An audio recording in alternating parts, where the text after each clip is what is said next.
Armenian Prime Minister Nikol Pashinyan made a statement that causes disputes in both Armenian and Russian media and political circles. He commented on the statement of third President Serzh Sargsyan as the latter was surprised why the Russian-made Iskander ballistic missile in Armenia's arsenal was not fired on the third or fourth day of the recent war. Pashinyan noted that Iskander missiles did not explode or exploded by 10%. According to Russian and Armenian analysts, Pashinyan questioned the efficiency of Russian-made weapons. In turn, Russian State Duma MP Dmitry Sablin told RIA Novosti that Nikol Pashinyan's statement about the allegedly unexploded missiles attests to his lack of military knowledge. Meanwhile, popular Russian military journalist Yuri Kotenok, who also was reporting during the Nagorno-Karabakh war, noted that this Pashinyan statement was dictated by his U.S. partners since the United States has also been seeking to discredit Russian weapons and push them away off the international weapons market.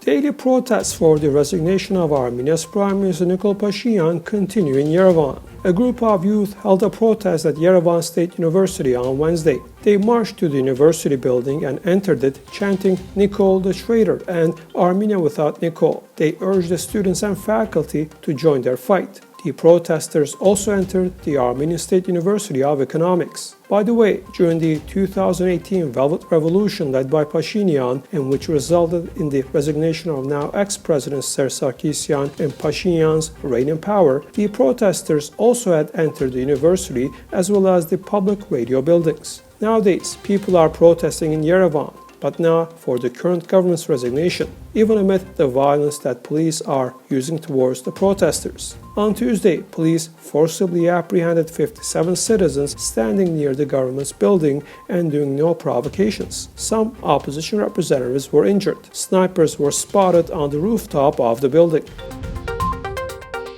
Twitter has blocked 373 accounts associated with Russia, Armenia and Iran for violating platform manipulation policies, Reuters reported. The company said it has blocked 35 accounts linked to Armenia as they were reportedly created with the aim of targeting Azerbaijan. The company has also blocked 238 accounts linked to Iran due to various violations of its policies and 100 accounts linked to Russia for reinforcing narratives that undermine faith in NATO and target the US and the EU.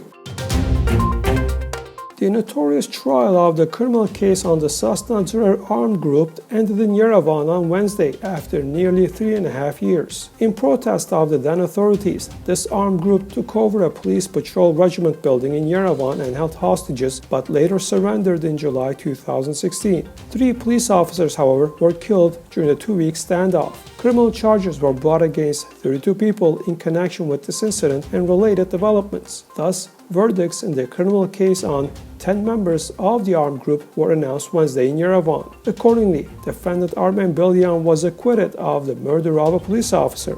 However, he was found guilty of several other acts and sentenced to 4 years and 11 months in prison. Other defendants, Pavlik Manukyan, Varujan Avedisyan, and Simbat Barsegyan, were sentenced to 10, 9.6, and 25 years in prison, respectively.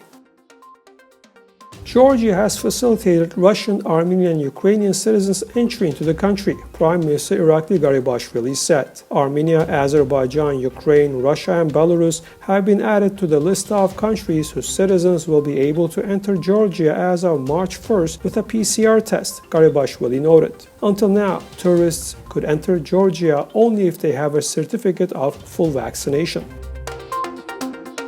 273 new cases of COVID-19 were reported in Armenia, and the total number of these cases has reached 170,945 in the country. Also, 4 more deaths from coronavirus were reported, making the respective total 3,175 cases. The number of people who have recovered thus far is 162,517, and the number of those currently being treated is 4,445.